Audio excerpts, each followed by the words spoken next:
Good morning, everyone. It's Saturday, which means it's time for yet another Salty Saturday morning. I am your host, Mr. Kadish. Get it right. We got a lot to talk about today. We're going to be talking about Mr. Beast getting sued. We're going to be talking about Disney pursuing the gayest marketing strategy ever made. Sean P. Diddy Combs is getting indicted. But the big thing is going to be about Forbes versus Star Wars theory. So I can't wait to get into that stuff with all of you. But first, let me introduce my fantastic panel of nerds, starting with Dutch Butters, the man, the myth, the legend himself. How you doing, Dutch? Hey, here we are, woefully unprepared as always. I didn't do my homework this week, Matt. I've been busy. Well, you never do your homework, though. No, I don't. Yeah, that's true, because homework sucks, and most of these things suck, and I don't really care about any of them. So, fuck these people. Okay. I just, yeah. That's good. What's up, Razorfist? How are you? How's it going, sir? Very good. Yes. Very good.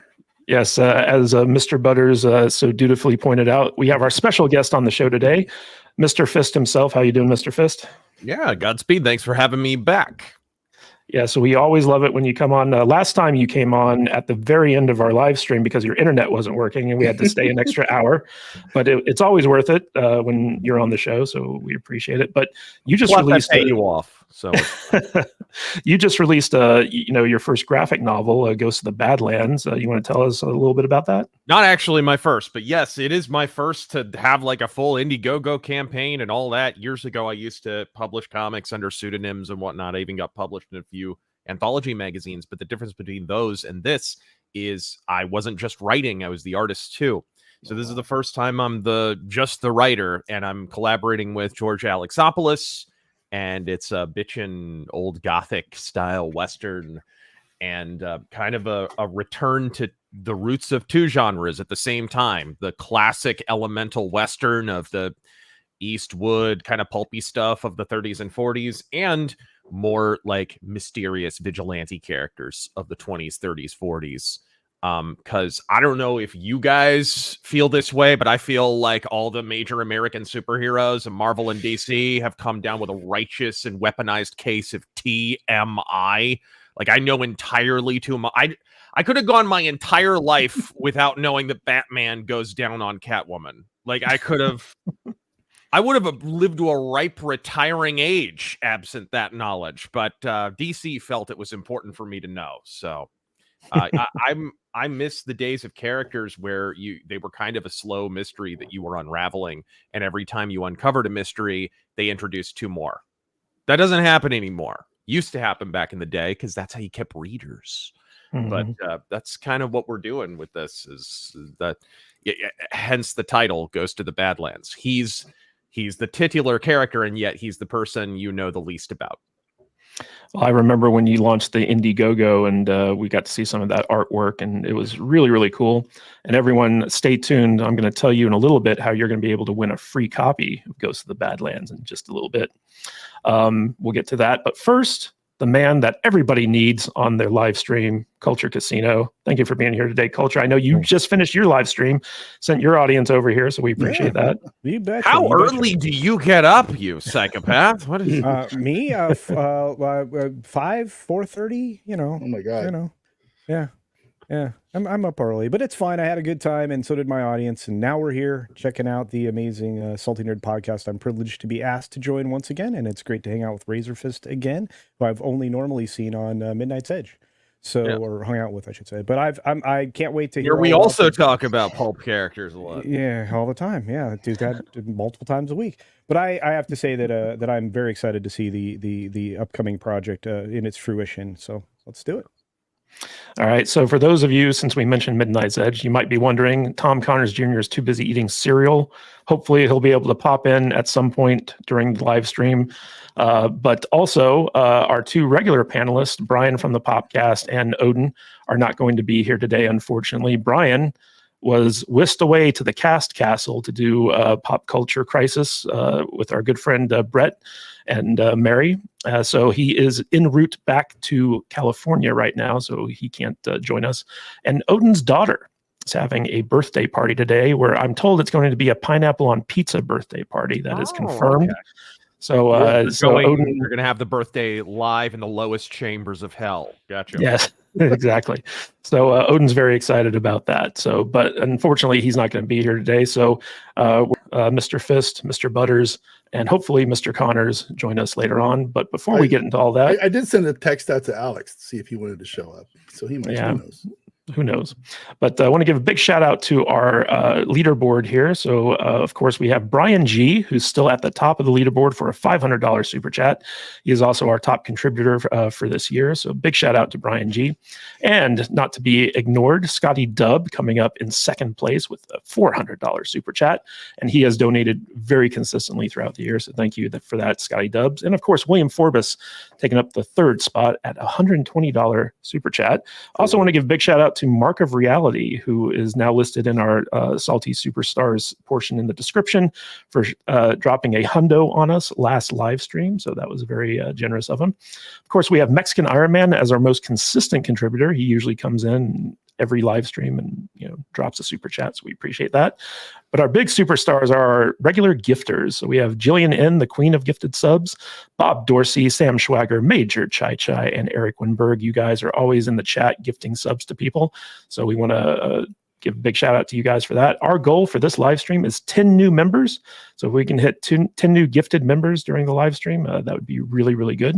And of course, stay tuned to the end of the live stream where we're going to be sending you over to the Real McCoy podcast. Automatically, you get redirected instantly. It's Mephisto's Movie Reviews runs that. But also, if you guys want to check out our pinned chat in the chat, and also it's going to be in the description and in the pinned comment, we have a friend of ours who is a local therapist here in Las Vegas, and he is looking to start up a nonprofit for families with physical and mental disabilities to help them pay for the resources, services, and cares that they cannot afford. So he's doing a GoFundMe to help raise enough money to kind of get incorporated as a nonprofit and stuff here in Las Vegas. So if you guys want to support that type of thing, check out the link in the description and the link in the pinned chat, and donate if you are able to and you think it's a good cause. Speaking of good causes, guys, we're going to be giving away a copy of Ghosts of the Badlands to one of our lucky members in the chat, and it's going to be really easy. So we're going to announce the winner at the end of the live stream. But in order to enter, you just type in hashtag Badlands in the chat. You're going to be entered in as part of the giveaway. And at the end, we will randomly select someone to get that copy of this awesome book that Razorfist is responsible for. And I'll probably order one for myself while I'm at it to get that one.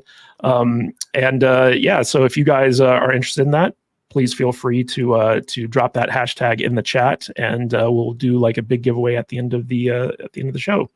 And also, Mr. Butters, we've got the Salty Nerd Gaming channel going on. What's going on over there? We're just playing games and making podcasts about games. We got 2 podcasts a week going out. We got the Salt Divers show, which is all about hell diving on Tuesdays. We're having a lot of fun. That's our base game, and we just have a blast playing that game with our friends and our dedicated crew members over there. And on Fridays, we release our newer show. We just came out with our 3rd episode yesterday called Weekend Respawn, which is about we touch on gaming news. We touch on it, but we like to talk about stuff like dad gamers and weekend gamers and games that we can play. Doing that, people who work and have jobs but still like to play video games. That's kind of our audience that we're going for over there. So yeah, man, it's growing. Yesterday's episode has done gangbusters for us. We weren't expecting it to do as many views as it did, but it kind of blew up last night for a channel our size. And again, we're just having a great time. Salty Nerd Gaming, guys, go check it out. Hit the sub button. Come play games with us. So there you go. All right. So real quick, we got a 1 gifted sub from Eric Winberg. And of course, the queen of gifted subs, Jillian N, drops 5. So we only got 4 more to go to hit our goal. Thanks, guys. And Inkling 98 for $10. Razor. Why do some people still believe, quote unquote, the science? We're 5 years in and these NPCs are stuck in the 2020 mindset. It just proves that some people are more clueless than the president with dementia. I think there's some people that just needed to be, you have to understand, there's people who are psychically scarred from that period of time, right? Like the whole watchword there was just fear. And that's why we were all willing to lock down. I think most rational people even were willing. Oh, okay, 2 weeks of lockdowns to kind of calm things down for him. Yeah, that's fine, whatever. But of course, you give the government an inch and it takes about 20 miles. So that tends to be how that goes. And I think some people just became psychologically addicted to that phenomenon, just not having to think for themselves, not having to, right? They essentially had their schedule planned out for them. It's kind of like what happens when you get institutionalized if you're in prison too long. P Diddy will find out about that pretty soon here. But yeah, and we'll be talking about that soon too. Yes. It's like you initially hate it, and then eventually it's like, oh, what's that? 3 square meals and a cot to lay on? Fantastic. I'm just I like this. I don't have to think for myself or work or be an independent human being. I think people have become reliant on that. Pickled meat and boiled potatoes. It's going to be awesome for him. It's good stuff. And SOS. Oh man. And am I roboting right now? Oh, you're roboting hard right now. You guys see me okay? Yeah. No, you're kind of frozen and Yeah, we just had isolated. we just had a massive internet drop here at the studio. Oh, okay. I think. All right. Well, speaking of first hating things and then coming to love them. Yes. Speaking of hating things and anyway, Tom Connors Jr. is here. Yeah. Hey, Tom. Is he here? What's going on? Vader, are you doing something? I'm not doing anything. It's a cyber attack from China. All right. So there he is. There he is. China. China. Hey, Tom.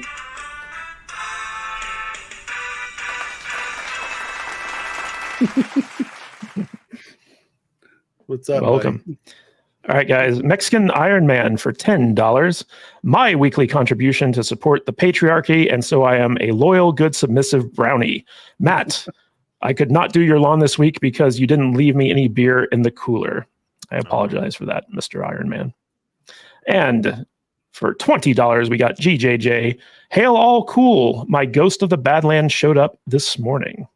Nice. So we already got the Ghost of the Badlands fan there. Guys, remember, type in hashtag Badlands into the chat if you want to be entered to win a free copy of Ghost of the Badlands at the end of the live stream. There's a new trailer, too, up for it if you want to watch it. Nice. Very nice. Yeah, we'll get to that in a little bit. But first, guys, let's talk about Mr. Beast getting sued. So for those of you who don't know, Mr. Beast is the biggest YouTuber on the planet. He's got close to the entire population of the United States subscribed to his channel. And he inked a deal with Amazon to produce basically a game show called Beast Games. It's kind of like a longer version of his YouTube channel stuff. But when they were filming, apparently there was all types of shenanigans going on set. And a lot of the people who were contestants in this game feel like they were mistreated. And so now they are doing a class action lawsuit. And they're encouraging other of the 2,000 people who auditioned for the Beast Games to come out and join this lawsuit. And there's all types of like weird stuff going on here. So like they're saying that particularly women were targeted for sexual harassment, and they were withheld certain hygiene products and stuff like that. People weren't given proper nutrition or meal breaks or anything. And basically they're going after Mr. Beast for a lot of money. Mr. Beast is, of course, 26 years old. He's primarily a content creator, so he has a lot of people around him who's supposed to be taking care of this stuff. They don't seem to be doing their jobs, but there's a lot of vitriol being aimed at Mr. Beast right now. A lot of people are trying to cancel him, trying to knock him off the top of the mountain. But it does sound like there was like some shenanigans going on here. Mr. Fist, would you like to chime in on your thoughts on the Mr. Beast Games lawsuit? It does seem like this is kind of the latest in a long string of attempts to get rid of the guy. Look, you have this with online. If you've been on YouTube long enough, and I've been on a long time, I started in 2009, right? And you see this over and over and over again with people who get to the top of the mountain. It happened with PewDiePie. It happens with every big channel on YouTube. They want to build you up, and then eventually they get to what they call a dethroning moment, where they decide, oh, okay, this is the moment where we now can kind of feast on his corpse. And I think this is it, honestly. I don't like Mr. Beast or his big phony smile, or the fact that he'll basically take money to put his name on absolutely. He's a complete amoral whore, and that is obvious, which is true of most of the top channels on YouTube. So, you know, it's no skin off mine ads, but I don't know. It kind of sounds contrived. If I had to guess, I would say it's a reality competition show. People are butt mad that they lost, and because there's chum in the water and everybody wants to cancel Mr. Beast, going to go after him and maybe get paid at the same time. Because if you're agreeing to be on a Mr. Beast reality show, you're a bigger whore than he is. You know, Mr. Butters, part of this was shot in Las Vegas, which is where we're based out of. It was shot at the Allegiant Stadium. And one of the charges against Mr. B, I should say, all the charges here are that he failed to pay minimum wages and overtime, failed to prevent sexual harassment, created conditions that subjected contestants to infliction of emotional distress, did not provide participants uninterrupted meal breaks or rest breaks, and exposed contestants to dangerous circumstances and conditions as a condition of their employment. And it should be noted that basically every American job. Well, it should be noted that while they were out here filming, we were going through here in Las Vegas a very intense heat wave where we were hitting. Oh, is that when they were doing that? Yeah, 110 degrees like every day out in the bright sun. And the Allegiant Stadium, like, it is air conditioned, you know, like they can close the top and like keep it cool in there. But I think that they were doing stuff out in the bright sunlight in different places around town and things of that nature. But as somebody who works on the Strip and has like some knowledge about, like, you know, how things operate down there, what do you think about these allegations? Well, in my professional opinion, as a person who works on the Strip, I thought you were going to say person of color for a second there. Yeah, no. As a fat old bearded white guy, I don't. This none of this surprises me, to be perfectly honest with you. I just got these pictures in my head of all these people over in Allegiant Stadium with the gates open, you know, because the backside of the stadium opens and closes, so you can get air going in and out of there. Of these, what's that Japanese game show where they climb up the mountain and they throw rocks and boulders down on people and people trying to climb up the oil. Lord of the Flies? I don't know, but it's crazy. I got these images in my head of just these people running around everywhere doing all these crazy, stupid things. And, you know, then they get hurt probably, and then they get mad. It's like, well, man, I came here to have fun, but I broke my arm, so I'm going to sue Mr. Beast. You know, okay, maybe that's the case. I don't know, but, you know, I don't know. It just seems very strange that these people were all there and got to do this thing, and then they probably lost, like you guys said, and didn't have that great of a time because it was 120 degrees outside, and now they went and lawyered up, I guess, you know, which kind of sucks, but I'm sure they all had to fill out 47 pages of agreements before they did all this stuff, right? So I don't know how much of a case they're going to have, but I guess we're going to find out. Well, culture, you know, one of the biggest complaints are coming from the female contestants, who basically said that they were not informed that all of the challenges were going to be physically based, and they were competing against men. Go figure. Where basically the men were able to dominate in the physical challenges. What do you think this is? The Olympics? Damn. Yeah, the WNBA or something. I don't know. So I mean, they weren't making them like stick their hands in, you know, cages full of scorpions and drinking a bunch of like donkey cum or something, right? After if they failed the well, you know? That's what strikes me most about this is like, dude, do you remember what reality shows used to be? Like freaking Fear Factor, right? Exactly. Hey, go ahead and stick your hand into an electric generator while covered in water. Like, this is Fear Factor. Well, let's introduce the idea that there's 43 seasons of Survivor, and that's not exactly a walk in the park. Right. Still going.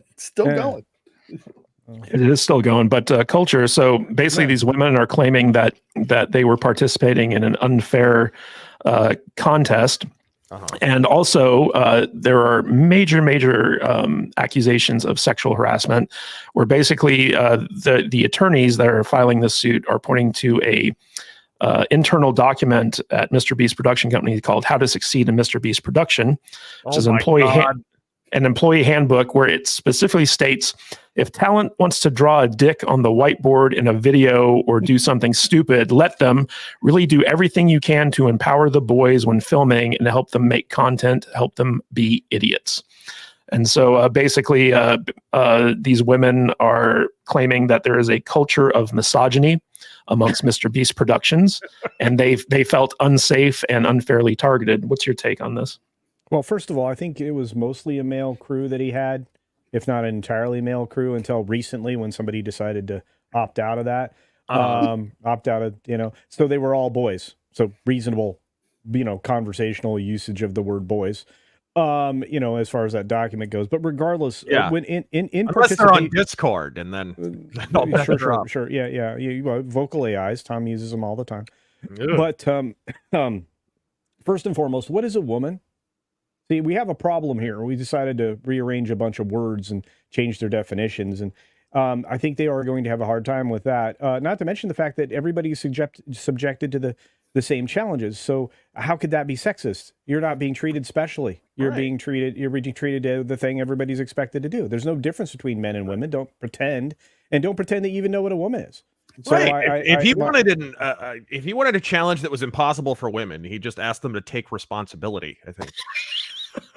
Well, I think that would be great. That would, first of all, some women can beat a dude in a boxing match. You ask a woman to take responsibility. Forget about it. I'm telling you. I got one of the good ones. But regardless, I feel like that's something you gotta actually be able to prove. You can't just throw this out there like any of these other charges they're talking about. Because I'm like going, you joined a reality show. It's not comfort. There's not puppies and kittens licking your face. That's not a challenge you're going to have on a reality show like this. So I'm sorry, you get what you get. I don't know about the sexism or any of that. Didn't witness it. Hopefully they have got some proof. That document's flimsy at best. Hopefully they have video footage that I can play on a loop over and over and over. I mean, again. look, I mean, even you even had to have some, some secretly snuck out, P Diddy footage in order for anybody to believe, any of that. Honestly, culture, Mr. Beast doesn't exactly exude manliness and testosterone. No. The dude's pretty feminine, man. Not gonna lie. Yeah, the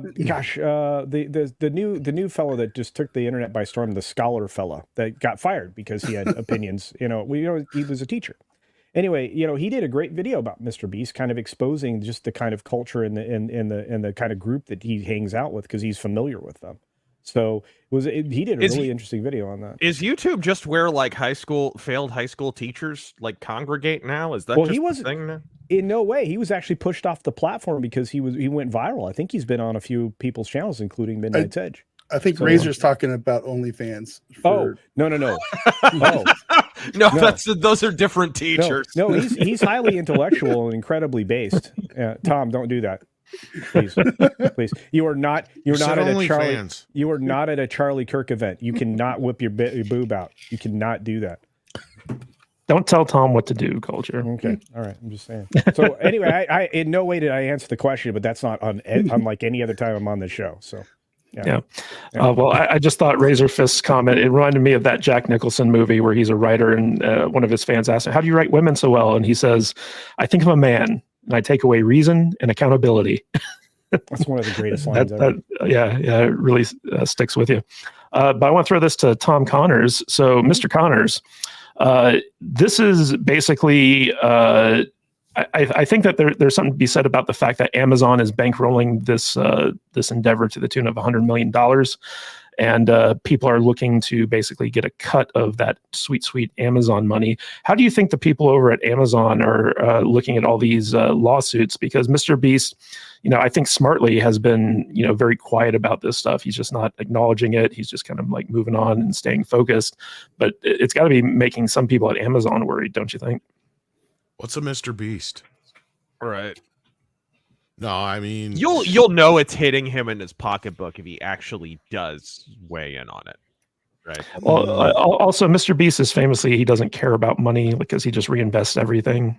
But I mean, eventually, I'm sure they'll have to turn off the faucet. I mean, honestly, is it any worse than the money they sink into Rings of Power? Considerably, yeah. It's less. It's a lot less. About 1/10, yeah. So there you go. See? So this isn't even a scab. Well, it's, to add to that, I mean, a lawsuit directed at all parties is normal. You go after all pockets, and hopefully you get the deepest ones. Well, the most interesting aspect of this, though, is that they're trying to turn it into a class action, where basically they're like, if you were a contestant on this show, no matter what papers you sign, join with us, and we'll get you way more money. Yeah. That seems to be the strategy here. But Mr. Fist, I wanted to throw this to you one more time, because Mr. Beast, he's 26 years old, and when I was going to film school, like I was in my 20s, I moved out to Hollywood. I think when I was like 23 or 24 or something like that. And to run a organization as big as he's running, and to do productions as big as he's doing, that young, he really has to rely on other people to kind of handle the logistics for him. It sounds like the people who are running these things for him are the ones that fault more so than him. What's your take on that? Do you think he's just young and inexperienced? Maybe. I think if he's at fault for anything, it's what I alluded to earlier, because Amazon approaches him with the show. He's like, geez, I put my name on crappy burgers and Lunchables. Yeah. Well, Jesus, where do I sign up? And he just trusts that everyone knows what they're doing. Right. This is the cost of being a whore, is you wind up having to delegate a bunch of stuff to other people because there's no quality control on account of you don't have a soul. So you didn't generate this idea yourself. This isn't something you felt you woke up one day and you were inspired to do this. No, somebody approached you with it because you have brand recognition, which brings us back to the not having a soul being a whore part. Have I emphasized enough that he's a whore? I think you're going a little soft on him personally. Come up, but, yeah. Yeah. But what do you think? So what's the difference between someone like Mr. Beast and someone like PewDiePie, right? PewDiePie marginally came to his senses and watched too much anime and went and moved out to Japan. That's the difference, I guess. Well, I think it's important to note that PewDiePie never kind of expanded out past he tried doing that YouTube TV show type thing, Scare PewDiePie, but beyond that, he just kind of stayed in his lane. Yeah, I exactly. And I think also he kind of knew what he was good at.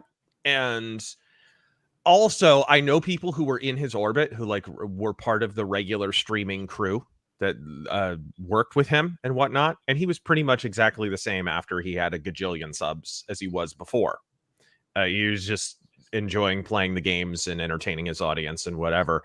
And when you're wired that way and it's more about entertaining people and then the success comes with it, I think you're more grounded. Some of those people deal with success worse, but I don't think PewDiePie really did. And which is probably why he kind of is having his sort of zen dad in flip-flops sitting on the edge of the pier, peering out into the lake kind of moment with his wife and kid right now. That's kind of where he's at. Yeah, he got married to a beautiful girl, moved to a different country, and semi-retired from YouTube. He just kind of does things occasionally now when he feels like it. Exactly. It's only when he's entertained by it personally, which is the way to do it. Yep. Speaking of being entertained, we got a members chat from Shorty Short. 10 months. Laptop workers were ignorantly happy to lock down. Yes, all the stay-at-home people. They're still trying to get people to go to work. And it created a lot of stay-at-home work people. Mm-hmm. Right? Gosh, how many people work from home now? Yep.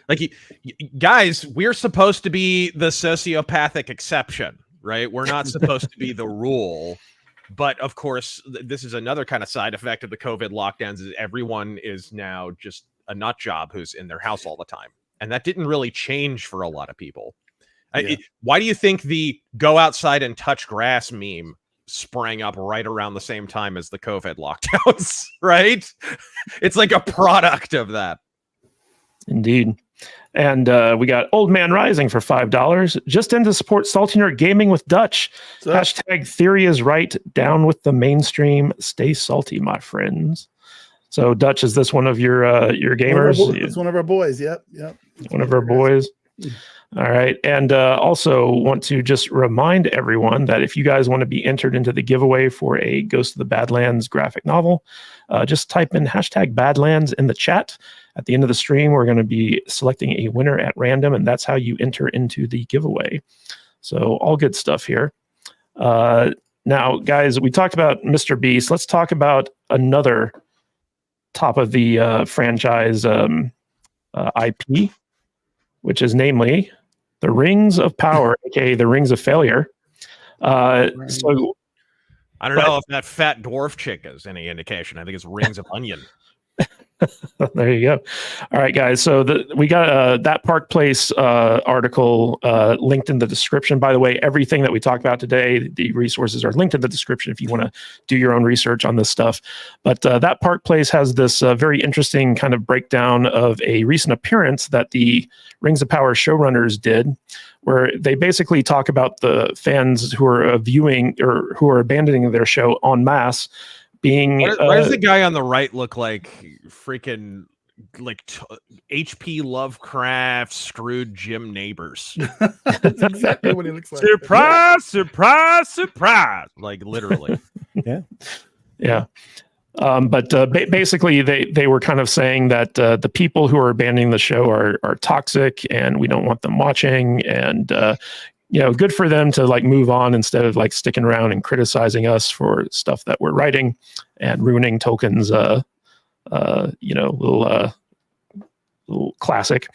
But Amazon came out and they're like, hey guys, guess what? 11 million people watched the premiere of season 2. And so they're touting that as being like a big like win. However, according to Variety and Forbes and Gizmodo and all these other like bastions of journalism, I guess you'd call them, what they're saying is that Amazon has never defined how they count a view. And it's not unique viewers. It's not. Yeah. It's number of times it was played. And what do you want to bet? It was like embedded on a bunch of places, right? What do you want to bet? Well, also the fact that they released 3 episodes at once, they're asking, are you counting all 3 episodes? So it's the same person watching 3 times, multiple times, so like, what's interesting is that the season 1 premiere of Rings of Power got 25 million viewers within the first 24 hours that it was released. Which is closer to like, I'm trying to remember when Walking Dead was hot. Yeah. And when that that was up in the 20 millions and something like that for when those were the first episodes of a season would come out. It was really, really big for a while, I think. So that stands to reason, right? That was, people were actually interested because already you could see there was going to be something bad about it. A lot of people. So even there was kind of a craning your neck on the freeway to watch the car crash kind of vibe for a lot of people. And then some people were like, oh, Lord of the Rings show, I'll give it a shot. And then they watched it. But what's interesting is that the first season, basically, Hollywood Reporter reported that only 37% of the people who started the season finished the season. Right. So it had like this huge drop in viewership. And we're estimating that carried over into season 2. So there were fewer people interested in season 2. Amazon's saying that's doing really well overseas, but for the American market, it doesn't seem to be doing all that good. Understand the dialogue, yes. Hey, I'm really big over in Japan, just so you know. Yes. Honestly, like talking, yes. Yeah, honestly, we're huge in Sweden. So, I don't think most English speakers can understand the dialogue in Rings of Power anyway. True. Or the people who wrote it, yes. Yeah, but basically, while 40 million viewers in 11 days sounds like a robust turnout, there are plenty of people who are calling shenanigans on Amazon's reporting on this, much like how Disney pulled some shenanigans on the Acolytes premiere numbers and so on and so forth. But I want to... Marvel? Gosh. Yeah. So I want to throw this to Tom Connors. Tom, since we're getting a lot of kind of industry analysis here from like a bunch of different sources in terms of like the actual viewership, the actual ratings. of Rings of Power season 2, and things do not look good. And it sounds like Amazon is just throwing good money after bad on this one because they know that this isn't resonating with people, but they're kind of financially committed to 5 seasons. What's your take on this? Have they tried lesbian witches? Oh. That's a winning formula, apparently. It is. It is. I mean, at this point, look, are they going to make it any better? No. So they're really just trying to play to the one audience that they can play to. And I think once they hit a certain plateau, they'll probably just pay out and not finish the show. That's my guess, because there's no way it's worth $200-300 million a season. Just not. Plus the money they already sunk into it. So Yeah. I mean, at what point does it get to where it's cheaper to just dump it? Yeah, cut bait or whatever. I think what's going on right now is a combination of they can't admit the failure, because that looks bad and probably hurts like investors and whatever in Amazon. It would be a giant kind of PR snafu. And then probably there's an element of they probably greenlit like the first several seasons anyways, because that was part of the package deal. Because how could a Lord of the Rings show fail? Right. Yeah. That's most likely that's what happened. And I think we heard something about that initially, right? Like it's like 2 or 3 seasons or something. They committed to, I believe, It's 50 hours. 5. Yeah. It's 5 seasons. Yeah. Jesus. But Mr. Fist, I want to ask you about this because it seems like that they were indeed, especially the showrunners of the show, were very much reliant on hardcore Lord of the Rings fans, Tolkien fans, stuff like that, tuning in no matter what. Kind of like how Star Wars fans will just like they see Star Wars on something and they'll be like, "Oh, it's good. I'm gonna cry when I watch it." But when it comes to crying this, while we watch it, don't worry about it. Yeah.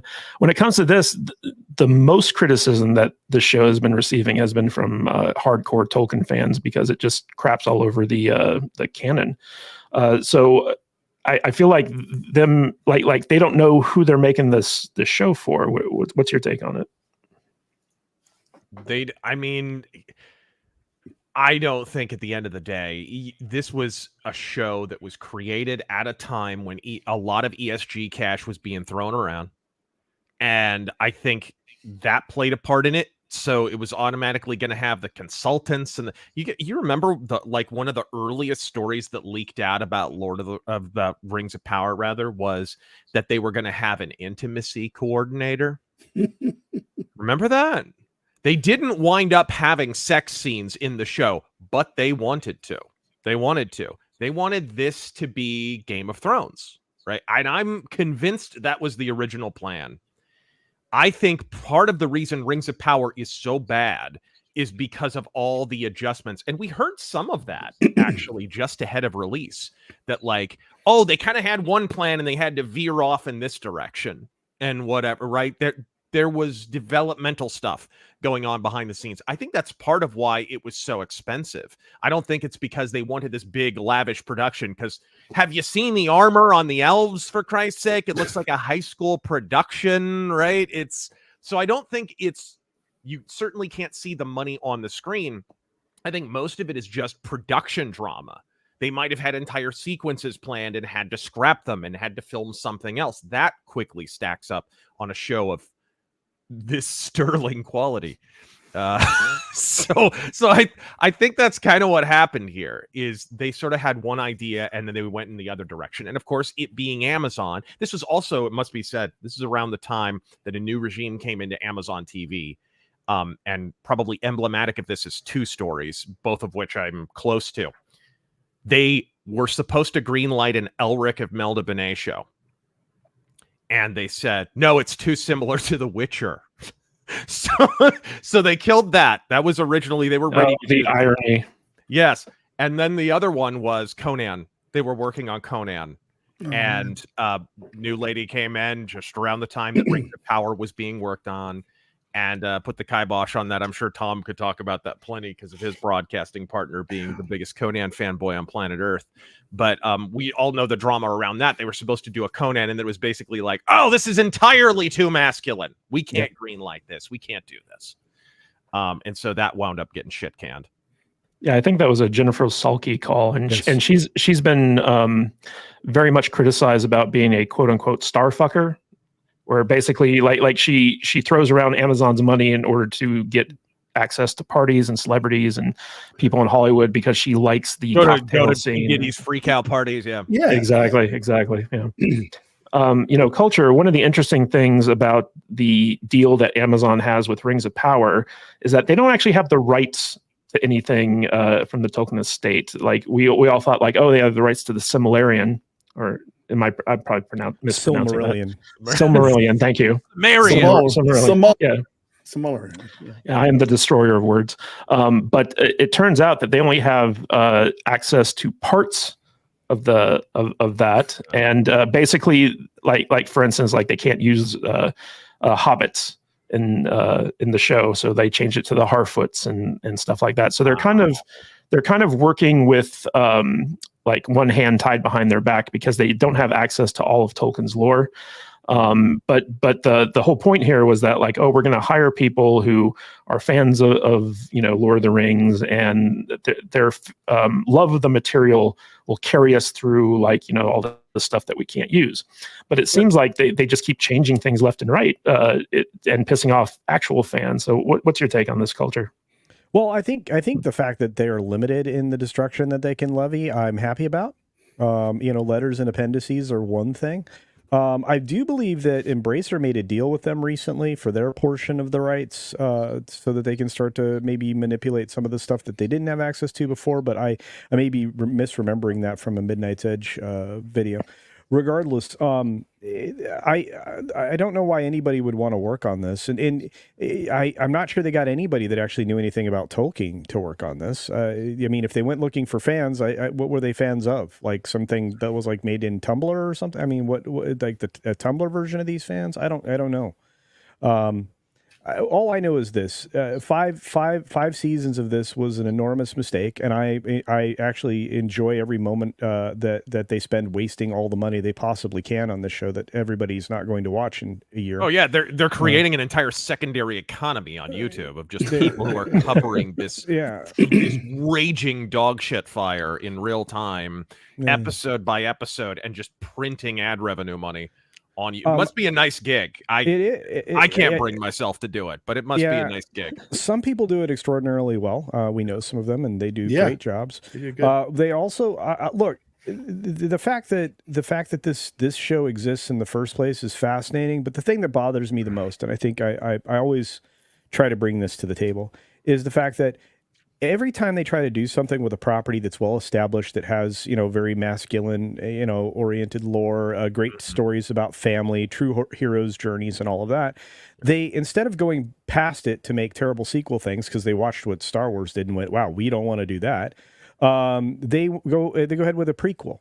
And that's what all of this is. So they can, in advance of everything that was created, they can destroy and sully the lore that followed, the stuff that we love.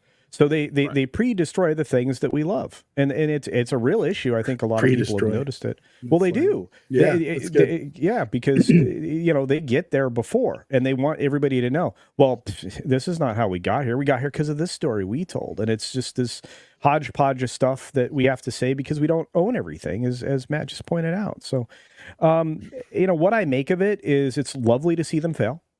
I'm enjoying every second of that. I'm watching them fall off faster than Kamala Harris at a salad eating contest, and I'm enjoying it every single moment. The funniest thing about it all is that they have to compare in an equal number of days and episodes to somehow yield less than half of what the first season did in its premiere. So.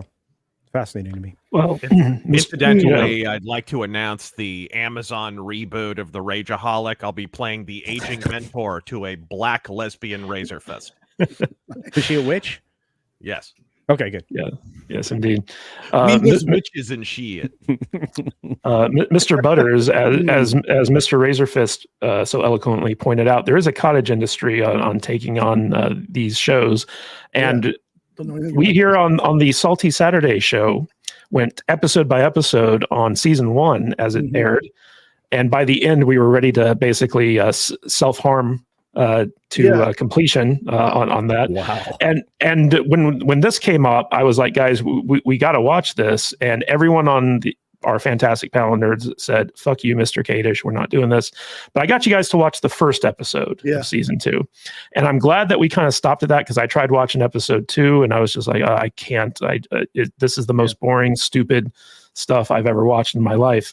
But it is kind of interesting that like there are people out there who are forcing themselves through each and every one of these episodes just so they can make videos that other people can watch instead of the show themselves. So what's your take on this television industry? We've always had a rule, at least my own rules, is I don't really like to talk about something unless I actually watch and experience it. So I can't really talk on season 2 because I've only seen the first episode, and I've honestly kind of forgotten that we even watched it at this point. It's blocked out of my memory. So yeah, I'm to the point now where I just don't have the time, and I don't want to spend the effort to watch television and movies that I'm not interested in anymore. And unless we're going to be specifically talking about it on one of our shows or podcasts like we do here, then there's no reason to do any of that stuff anymore.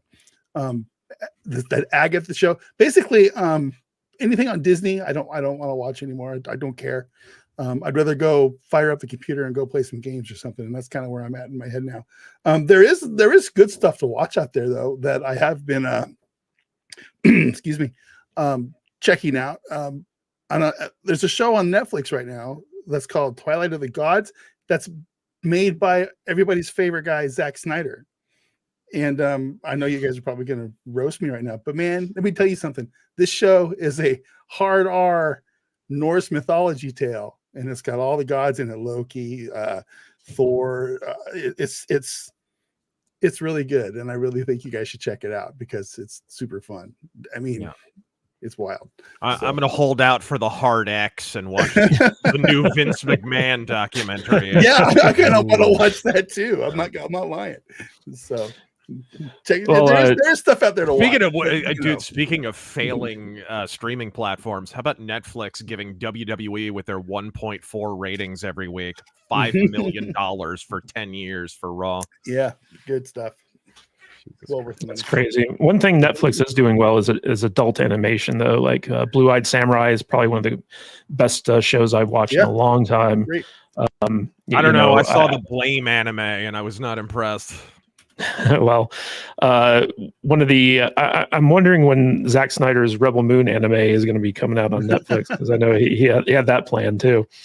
But speaking of planning, guys, we got Internet Guy for $2. For what it's worth, Rings of Power season 2 is way better than season 1. Disagree. Right. Dick cancer is better than ball cancer, guys. Exactly. Have you guys been paying attention to the whole like 50 Shades of Sauron thing, where basically Galadriel and Sauron are like thirsting after each other? Fans are eating it up. No, supposedly. That's stuff I watch all the time, man. Come on. It was the same thing in The Acolyte, right? Where like the evil murderer guy and like the young heroine have the hots for each other. Go back to Disney Star Wars with the Reylo BS. This is like all they know how to do. These people got their start writing on the Fur Affinity forums. Like this is the end result. If it's not on Culture Casino's shipping of the week, I'm not interested in watching it. Right. So. And unfortunately, I discontinued that segment after the first episode. So there you go. All right, guys. We got Major Chai Chai, member for 8 months. Rings of Power showrunners would have been better off coming up with their own fantasy show /IP. Yes. Well, unfortunately, JD Payne and what's his name? McKay. Mr. McKay. They couldn't get a job. Right, until they got this $1 billion Rings of Power deal based off of J.J. Abrams' recommendation, because they were in-house writers for. You think they still would have made that deal? You think they still would have made that deal? By the way, if it had been after he came out with Rise of Skywalker, I don't know. J.J. Abrams. When's the last time you heard Abrams' name since that movie came out? Like that hurt him.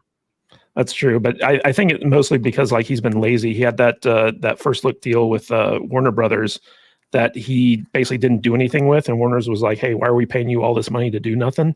Right. But what was interesting about that is that JD Payne and what was his other guy's name? Culture. McKay.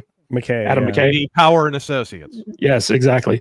So like they were kind of like the proteges of Alex Kurtzman's partner, Roberto Orsi.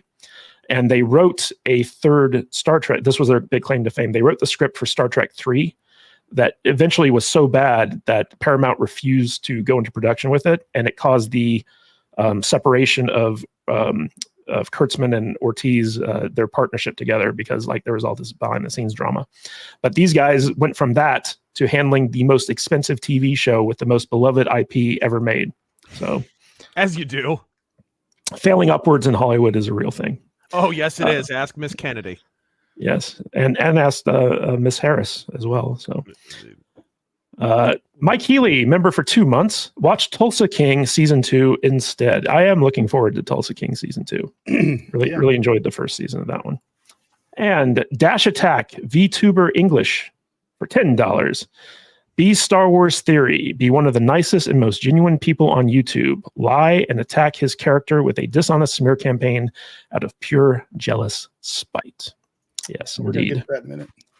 Yes, in fact, that is our next story. But before we get to that, I just wanted to talk to Razorfist about the Eric de Melbourne stuff, because he brought it up. For those of our audience who might not be familiar with that IP, Razor, can you kind of fill them in on what it is and how many people ripped them off? Oh, how many video games have you played?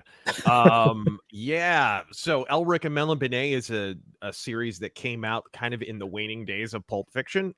It's one of the more important sword and sorcery franchises of that period.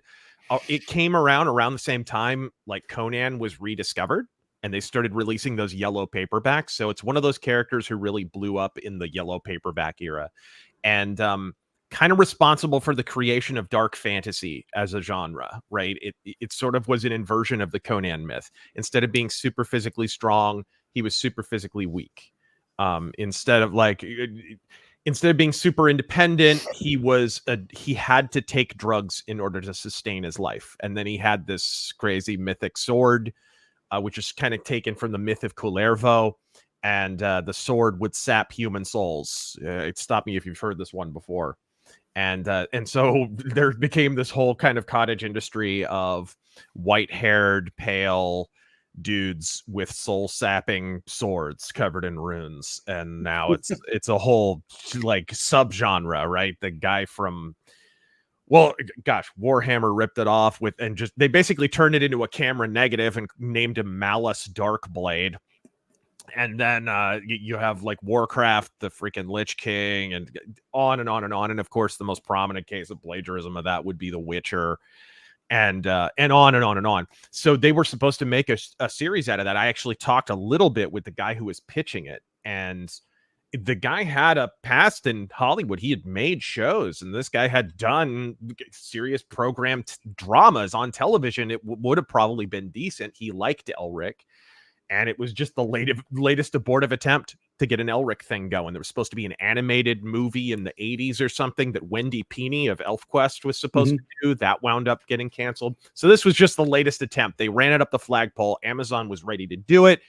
And then somebody was like, that's just The Witcher.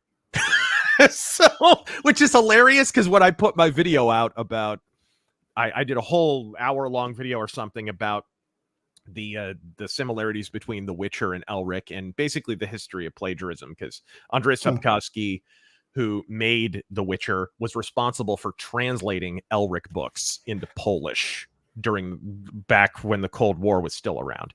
And then he coincidentally comes around with this Witcher idea, winds up publishing it. I don't think it was intended to get popular outside of Poland. I think that's why he stole so much from Elric. And then it kind of blew up. And now Witcher, because he got this big marketing team behind him, is huge. And so it's now affecting the ability of Elric shows to get made, which is a shame, because it would be cool. It would be a really, really neat idea for a show. Very pulpy, so you can kind of, season by season, it can be a different adventure. So it's not like Rings of Power where you have a set narrative, right? And now they're just making stuff up. Well, I believe the creator of Elric was Michael Moorcock. Is that correct? Yeah, and he made a lot of stuff. Like, it's not just Elric. He had a whole kind of... He's sort of the guy responsible for the multiverse concept. Please hold your angry slurs until the end of the stream, ladies and gentlemen. But when he did it, it was pretty cool. His idea was actually pretty organic, and it was sort of... It stemmed from the idea that he kept making these characters, and he realized that they were, in a lot of ways, similar, right? And so he was like, you know, authors kind of make the same character over and over again, with slightly different variation, which is true. A lot. You read all of Stephen King's books, there's a lot of characters who kind of have the same thematic through line, even if they're a different gender or race or whatever. And a lot of authors are that way. So his reasoning was, well, it's a multiverse, and these people just exist in different realities, and they're basically different incarnations of the same person. So his idea of the multiverse was a little bit different. It's like linked to the individual. And then Marvel and DC swiped that idea and used it as an excuse for bad editorial decisions. Also, Michael Moorcock was famous for like creating a system to like write an entire novel in like 2 days or something like that. Super fast writer. He just wrote a recent Elric book. He's in his 80s now, but he's still writing, and it was pretty good, actually. Yeah, he's a good author.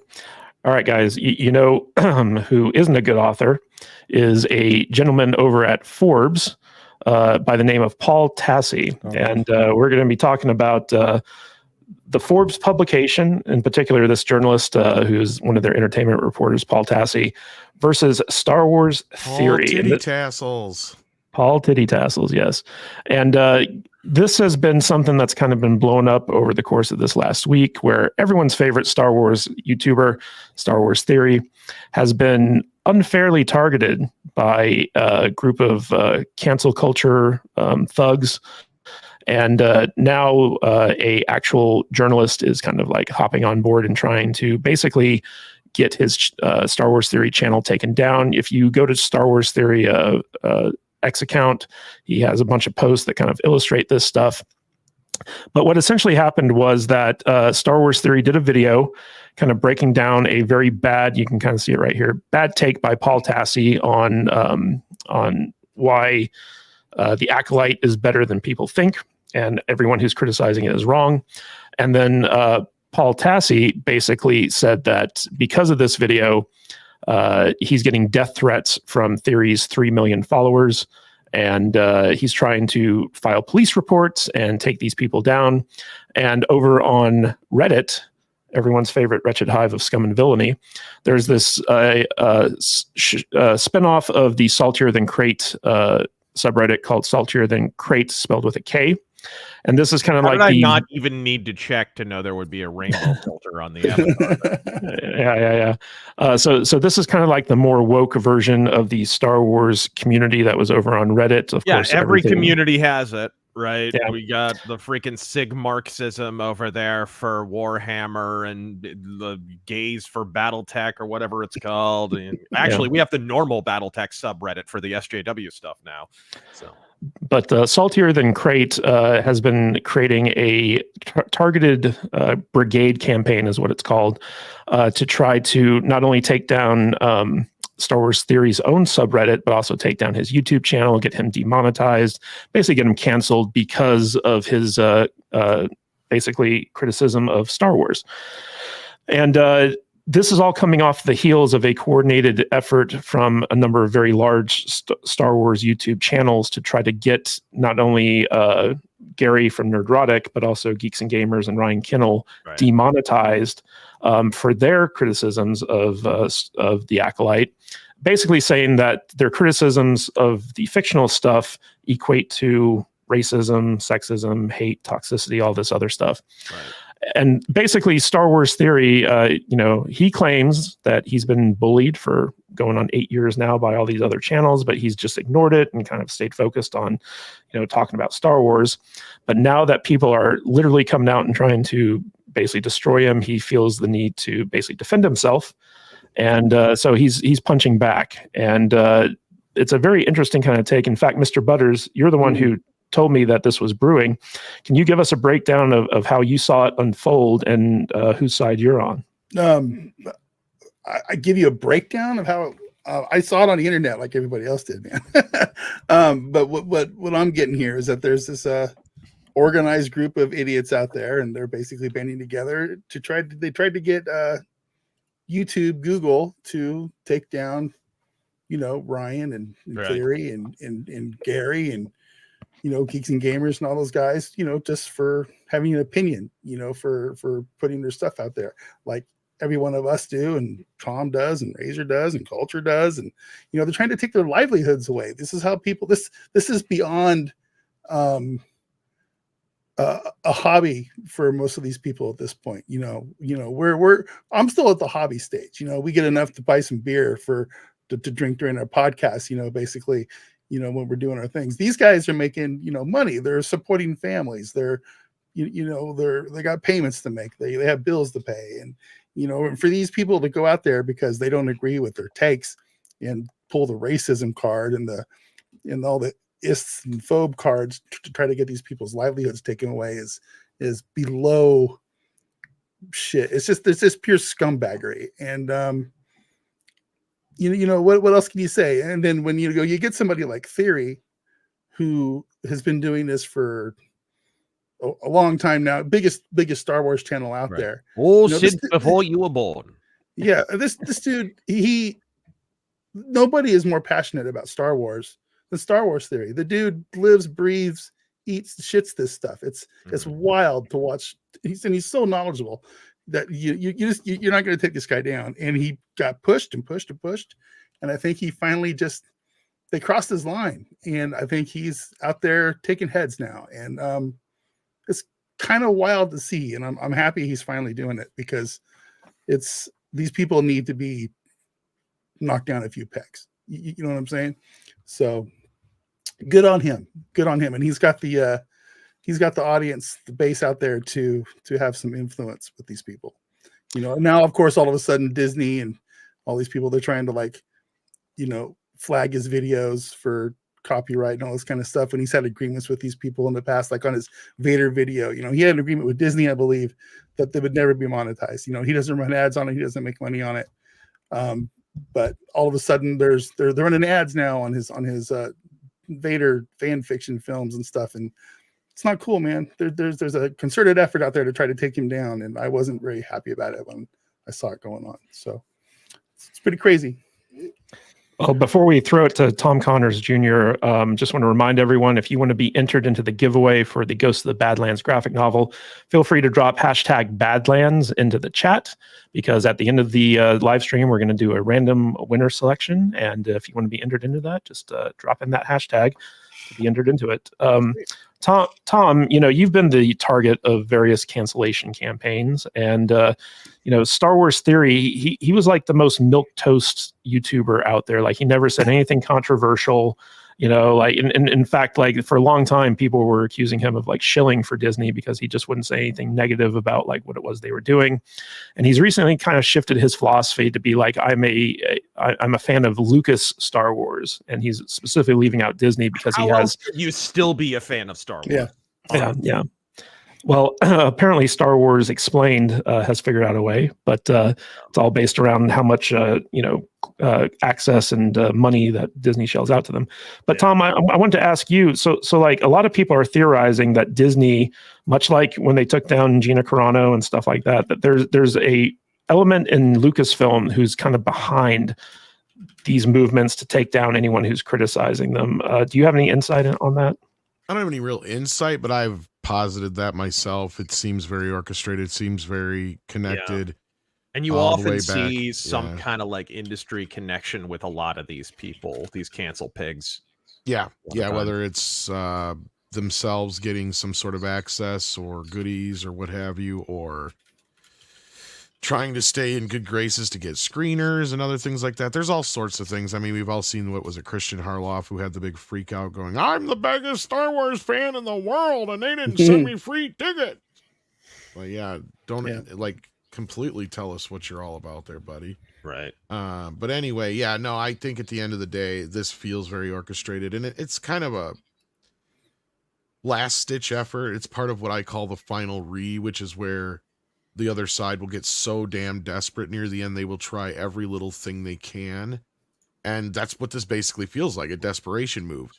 they tried. I mean, Rewriting Ripley tried 2 years ago to get rid of all of us, and that failed miserably for them. And this is appearing to fail miserably for this movement here, because the irony of ironies is them trying to, you know, get rid of us is basically going against terms of services. So they're basically breaking more rules than any of us could be. So Right.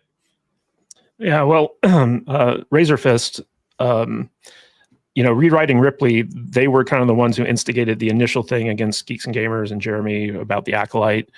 And it just seems so crazy to me that, like, you know, there's a targeted campaign to basically destroy people and destroy their reputations and their livelihood because they rightly pointed out that a show on TV was bad. Right. You know, but it would be one thing if it was like one aberration. And so it Mhm. was debatable. Like if all the Star Wars shows had been fantastic, and now here's this one guy speaking against this show, and it's got universal acclaim on. No, pretty much everybody agrees this is a turd. It's a giant Yep. turd. It's already canceled. Nobody cares, right? This is not an aberrant opinion in the slightest. But you step outside. I remember, dude, when Last Jedi came out, and even before that, which a lot of people are high on Rogue One. I think it's a giant fest. But it, you know, I thought it was definitely steering into a ditch at that point. And even looking back on Force Awakens, there was a lot to complain about. But I remember when that came out, and there's a God, I don't want to call this guy out. He was okay, prominent Star Wars channel. It's not this guy, but it's another guy who's almost as big. They kept calling him a shill over it.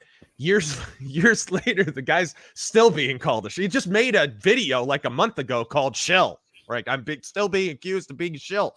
If you are talking about Star Wars this late in the game, if you haven't given up on this franchise, it kind of corrals you into a certain place where, yeah, you either got access at Lucasfilm or you really are just such a fanboy that they can do no wrong as long as there's lightsabers and blasters in it, right? So I kind of think that's an element of it.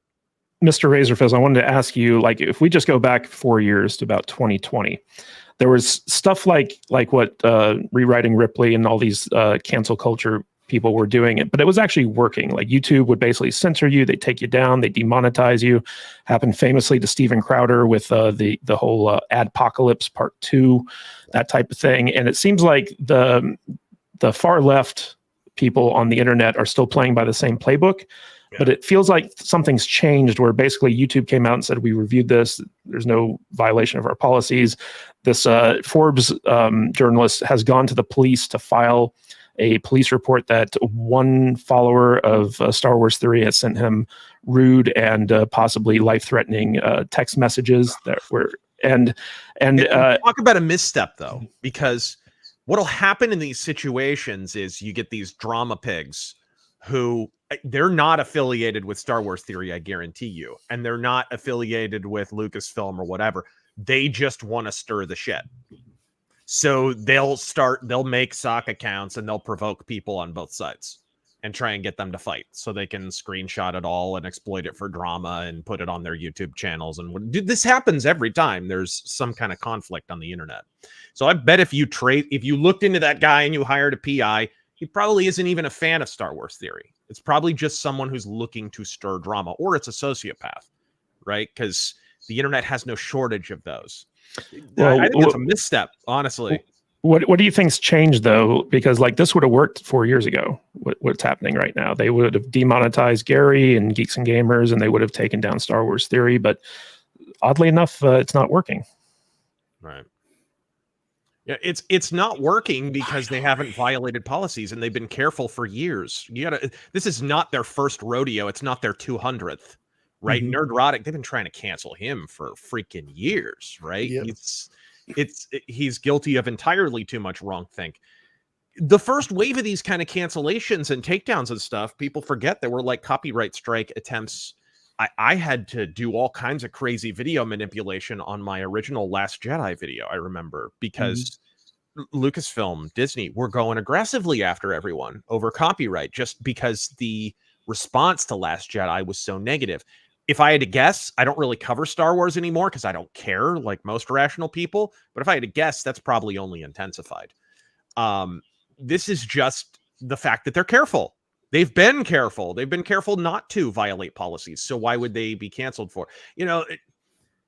YouTube's also in an uncomfortable position. We're in election season, so people are paying a little more closer attention to their censorious behavior, because we all know what happened last election cycle. They basically kind of admitted to manipulating stuff during the election, taking channels down. They did it to me. I almost lost my channel in the last election cycle over disinformation claims.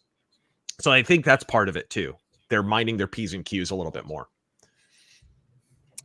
Culture. So, you're someone who pays attention to this stuff quite carefully.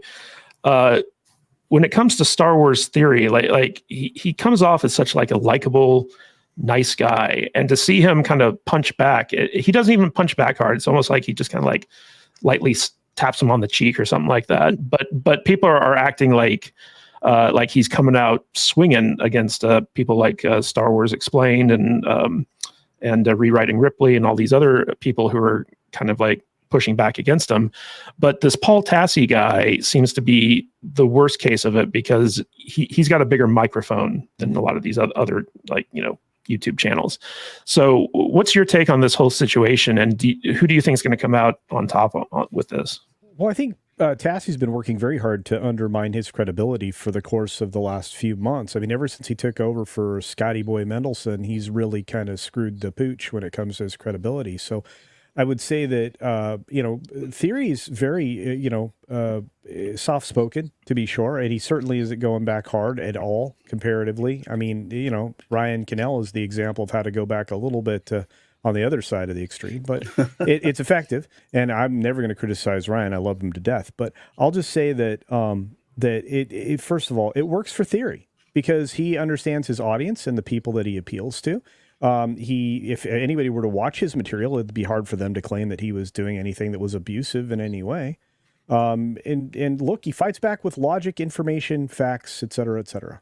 And I think he's got the most effective reply mechanism, because he comes off as measured and a critical thinker, and somebody who is not prone to hyperbole. He disarms the people's arguments with their own ridiculous words and statements. So Paul Tassi, on the other hand, is just kind of a not even a surface deep kind of guy. I mean, he might have a reach, but he doesn't have any depth. So I think when he brings out his opinions, unfortunately he's not a journalist, so he doesn't have a lot of facts to play good defense with, or even offense in this case. And again, this is the problem with modern day journalism. They just cite each other to try to build an argument. So it's like, okay, but where's this coming from? You saw this person say this, so you quoted whoever random anonymous person was on the internet and used that as a point of fact for the main point of your story. This is happening all over the place, and then they just continue to cite each other. Tassi's one of the worst. So he doesn't have facts. He can report on the cancel campaign, but he does it in such a soft peddling way that it leads a reader who's not really aware of what's happening to believe one thing. But if anybody bothers to do any bit of research whatsoever, they'll be like, oh wow, that was an incredibly slanted story. That was yellow journalism. That was that. I mean, and this dude, I'm sorry, Paul does that all the time. He hasn't had a nuanced, informed opinion story in a long, long time. And oftentimes he's easiest to disregard. Now that Kane fella over there at Forbes is much better when commenting on pop culture. He's got a lot of depth to him and understands it. I feel like Tassi was thrown in at the last moment because he happened to know how a computer works.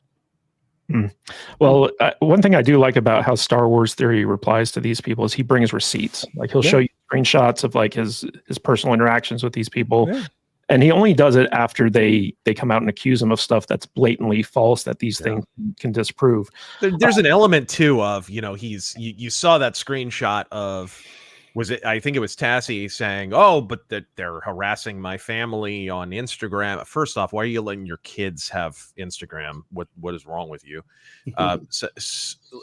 Second off, it's like, you understand once you're trying to get these channels canceled, now there's going to be nut jobs who are followers of the channel or are just kind of orbiting, who, number one, are going to kind of defend them, but also they recognize that you're engaging in a game of brinksmanship. And so now it's kind of doomsday time. So they're going to overreact. And he's got to understand that he kind of raised the temperature here, right? To begin with, that's sort of, this is a game of brinksmanship that he initiated. This guy was just out there giving his bog standard opinions before all this happened. Yeah. What's funny, Razor, is that like, going back around the time that the Birds of Prey movie came out, I tweeted out, this movie's going to fail because it's lacking sex appeal. It doesn't know who its audience is. It's right. Lacking in this thing that's going to make young men actually want to go see this movie. And I got so many death threats off of that one tweet, like just like dozens of them.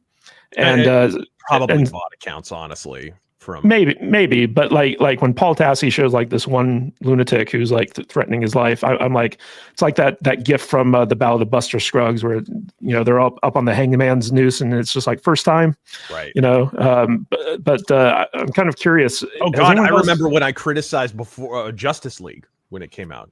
Do you remember the bot farms? Oh yeah, the Snyder Bros. Yeah, bro, Warner paid double for those. Like they were everywhere, and they all had. I kept getting these replies that were kind of rough approximations of one another, and then you'd go to the account on Twitter, and they all had the same Justice League wallpaper, the same aspect ratio. Above, it's the same. Time out. Snyder Bros and Warner Brothers are not the same person. In fact, that's one of the reasons. That's one of the reasons. I call bullshit. It was a bot farm. Right, because it was Zack Snyder's bot farm. That's what it was, not Warner Brothers. So that's the mistake that people make.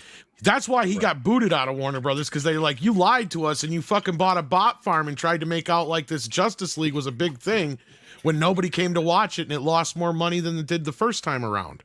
You could be right, because kind of the same thing. Oh, trust me on this one. Kind of the same thing happened if you remember Watchmen. The same thing happened when that movie came out, that there was this huge like wave of positive reviews everywhere, and then people actually saw it and the score went down. Yeah, right? Because they found out later on that over 60% of the people that started watching Justice League quit before it was done. Yeah. And what's interesting is that once Elon Musk bought Twitter and basically purged all the bots, you saw the level of toxicity from the Snyder camp drop dramatically. Drastically drop, right? Yeah. So it's pretty clear that he hired. He's autistic enough, isn't he? Like on the spectrum, literally. Mm-hmm. Yeah, I believe it. Yeah. Who isn't on the spectrum is Major Chai Chai, who donated $25. YouTube won't let me gift memberships, so here's $25. Just want to remind everyone, if you have gotten a gifted membership or if you sign up for a membership, go to the members only playlist on our channel that has all of our members content on it. You can see all the previous stuff as well as the new stuff will be appearing there as well. I think we should count that as 5 memberships, because for some reason he couldn't do it. Yeah. So that means we're at 11 then. That's an ongoing problem right now at YouTube. Certain people, or a decent percentage of people, cannot use gifted memberships, since that's how I build my membership community. Technical problems at YouTube. Are you sure it's not your problem? I'm pretty sure. And these are my heavy hitters, people that you are technically a problem culture. I mean, he's got a point. Okay. Yeah. All right. Maybe it's my fault. All right. But Major Chai Chai is one of our dedicated gifters. Like, he's always in the chat being very generous. So we appreciate you, Major Chai Chai. And Dr. Dragon, member for 10 months. It's interesting how Disney Star Wars fans can't accept no for an answer after YouTube rejected their campaign. Shows how toxic they are, but they won't admit it. It's gatekeeping too. I wanted to mention that. It is. You can sense that there's a gatekeeping element of it too. I'm Forbes guy. I'm legitimate. You're not legitimate. You're not allowed to have an opinion because your opinion is less educated than mine. This has been going on for years, man. Right. Years. People talk about Kotaku being like social justice warrior central, but there's an element of I'm access media. You're not a real crit. That's always been kind of the overall vibe at Kotaku. And since Forbes. Yeah, but since 2022, if you just look at the press in a broader scale, you realize that really only the about 3% of Republicans represent the actual journalists in news gathering and other outlets. So that's a problem when you only have a limited number of opinions. Yeah, Oh, believe me, but, I went to you're. I don't know if any of you guys did, but I went to journalism school because I had a brief brainworm moment there. I went to a very prominent journalism school, Goldwater? No. and right, and ultimately came to my senses and went to Good. a normal university after that. But well, transferred.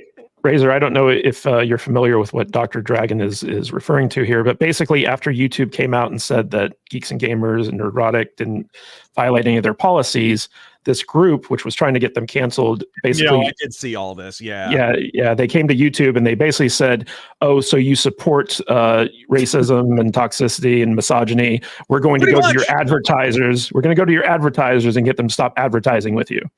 And YouTube just kind of laughed at them. So Me too. As they should. Because they don't have any connections to the advertisers, first off. And you notice the left have gotten worse at that of late. They used to be a lot better at attacking the advertiser. Media Matters were much more coordinated and whatever. It seems like in the last several years, that kind of stuff has become more and more impotent.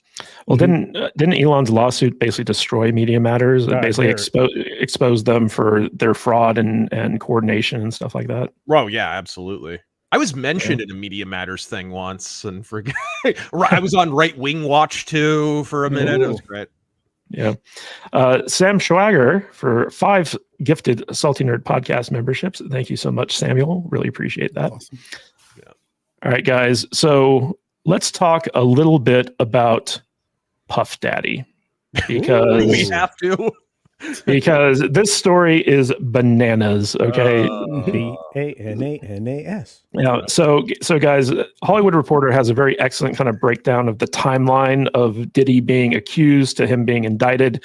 In fact, the evidence against him is so bad that the judge in this case refused a $60 million bond for bail. So basically, the judge was like, "You're such a piece of shit." He even offered Christian bail. No amount of money will allow me to let you walk out of prison right now. Basically, guys, all the links to the articles we talk about are in the description if you want to follow this stuff yourself. But what was interesting about this is, so basically this all started with an ex-girlfriend of P Diddy, who is a singer named Cassie, and she basically brought a private civil suit against him where a bunch of crazy stuff was exposed, right? And they settled out of court, but all the stuff that got exposed during this lawsuit got other people to come forward, other former exes or people who were abused by Diddy allegedly, and also it got the feds' attention as well. So this is kind of like a breakdown of the snowball that happened here with P Diddy and all the accusations and stuff like that have led to his initial indictment. And what's really interesting about this indictment is basically like he's being accused of sex trafficking. He's being accused of all these like really terrible things like assault. He kind of had his own madam. His own kind of Ghislaine Maxwell figure that just came out kind of this week. They named her and talked about her a little bit. It kind of sounds Epstein-ish, like he was running a blackmail kind of campaign. Well, it's very Epstein-ish in this sense. So like P Diddy was very famous for the parties he'd throw, like most famously his white parties where everyone would have to wear white to show up and stuff like that. Right. But apparently there were these other things that he called freakouts. And these freak out parties were basically just like huge orgies, and he would basically force people to perform public acts of sexuality. But he secretly recorded all these parties. And so apparently there's a lot of evidence out there of people doing like really bad stuff with like underage people or people without their consent. And one of the interesting things about this is that on X, which is, in my opinion, the best place for actual news right now, because you get citizen journalists out there or people who aren't going through the mainstream media filter, who basically are pointing out that P. Diddy had very close connections with the Obamas, and that Michelle Obama is actually in a lot of these secret videos of these freakout parties. And that this it's a tape titled "Gorillas in the Mist." Yes. Oh boy. Yeah. And in fact, 50 Cent has been weighing in on this, where he basically, he's been famously trolling Diddy for years, but he just came out on Drew Barrymore's show and says, I don't have 1,000 bottles of lube at the house. And one of the things that came out about this indictment is that when the feds raided his house, they found a closet full of 1,000 bottles of baby oil and sex lubricant and what do they have, like stuff. 2,000 dildos and what in the world?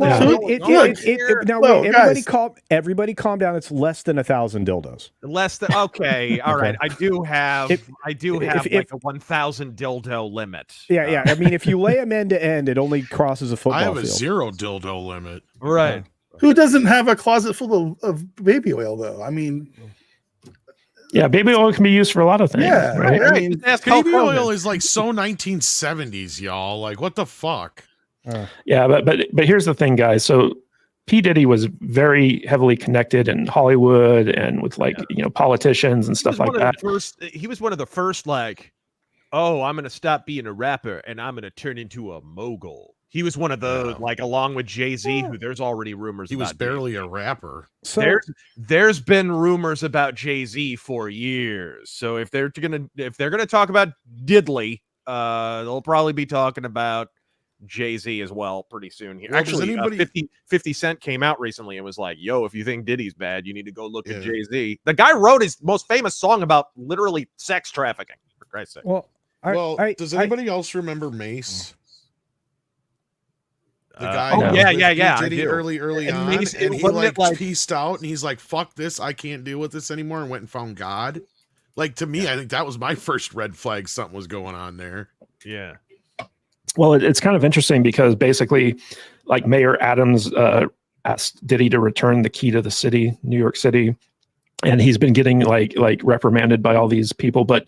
The bigger story here is, like Razorfist correctly pointed out, is that there's an Epstein situation going on where basically Diddy has dirt on a bunch of very prominent people. Yep. And I think that this is happening now so that the FBI can actually get in there and keep a lot of this stuff from coming out. Yes. Because if this were to actually cover up, to me, it really does. They rushed in there, raided his home. They were initially... The part you really didn't mention, which I think does need to be stressed, is he was cooperating with authorities. Yeah. They were kind of luring him out with the promise of, oh, this will kind of go away for you. It won't be a big deal. Because initially there was a little bit of a comedy of errors where he was overseas. He was on a ship. He wasn't going to be in the United States. And the FBI were kind of trying to lure him back to the States to come face this.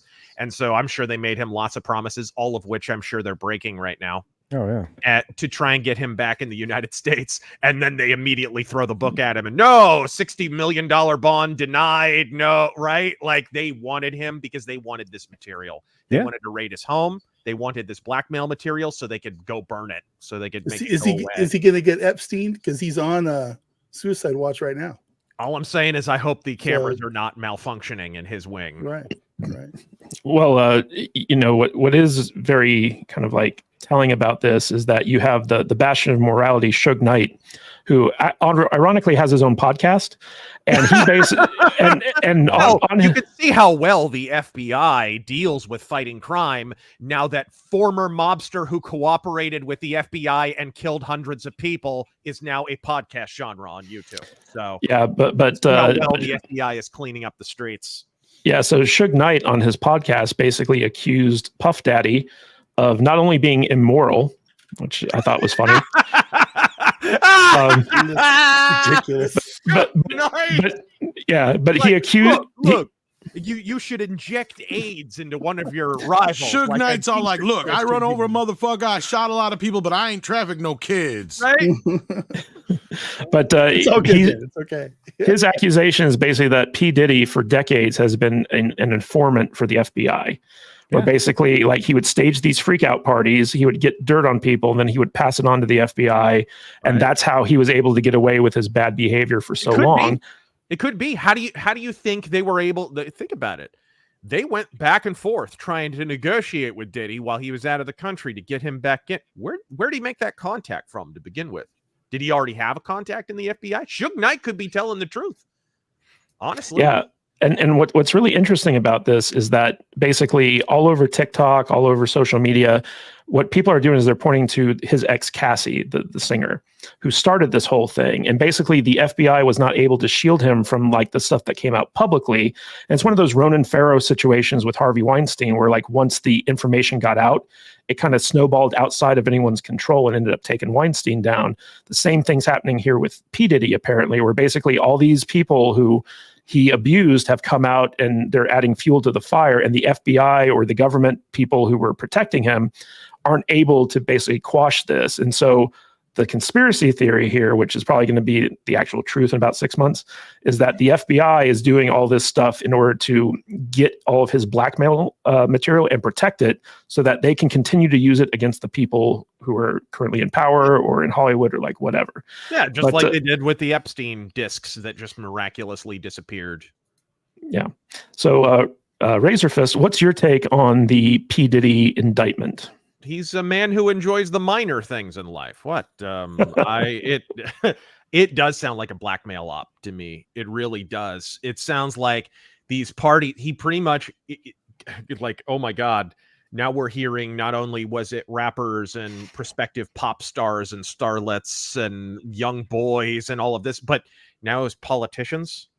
Like, I can't imagine. Was it Milo Yiannopoulos said yesterday, like, I can't imagine a worse version of hell than an orgy with all politicians, right? It's like, but this apparently was going down at P. Diddley's house. It was horrible.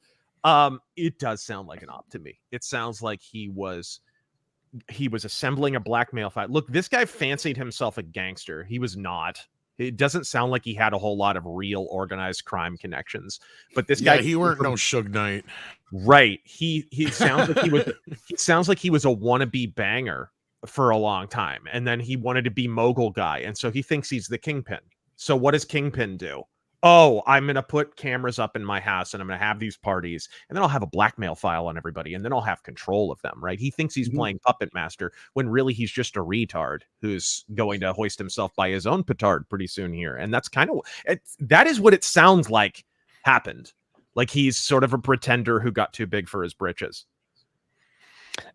Tom, what's your take on this? Do you think that there's any truth to all these like freak parties and Michelle Obama's involvement in them? I'm sure. Dude, Cat Williams. Did you see that clip of Cat Williams? Oh, yeah.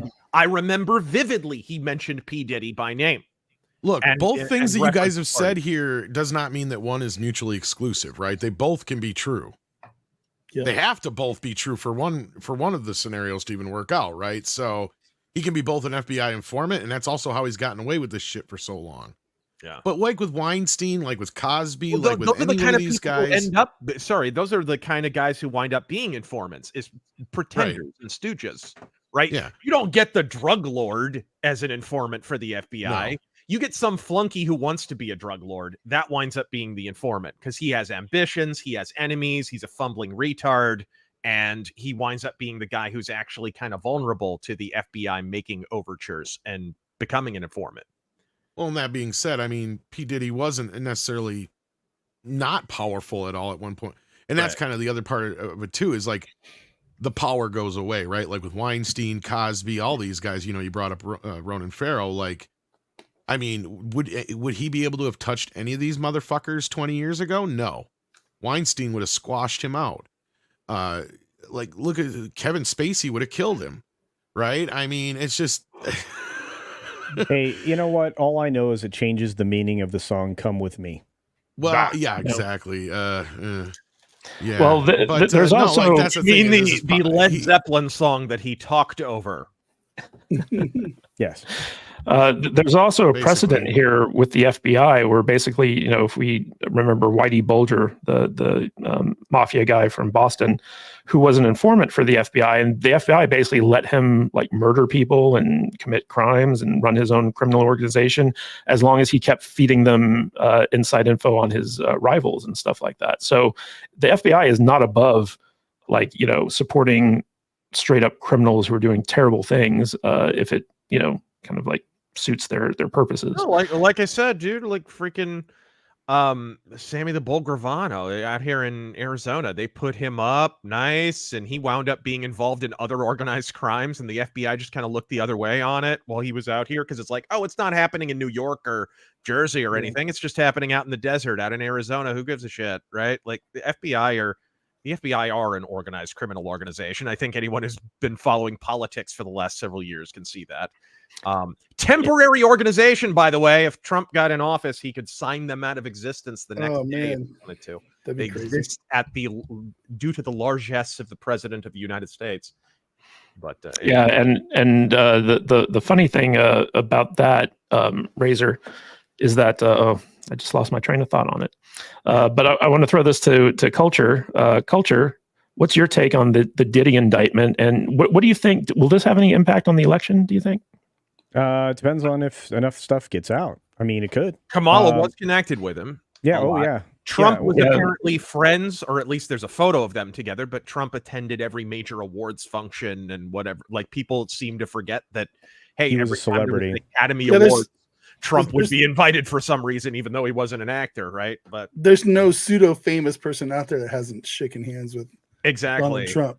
Well, they all used to love him 6 years ago until all this stuff started going on. So exactly, Well, back to it, but yeah, the answer to that is it could certainly have an effect, and probably will. And if more information gets out there about what exactly is on those tapes and who exactly is on those tapes and what exactly they're doing on those tapes, which there's going to get some leaks.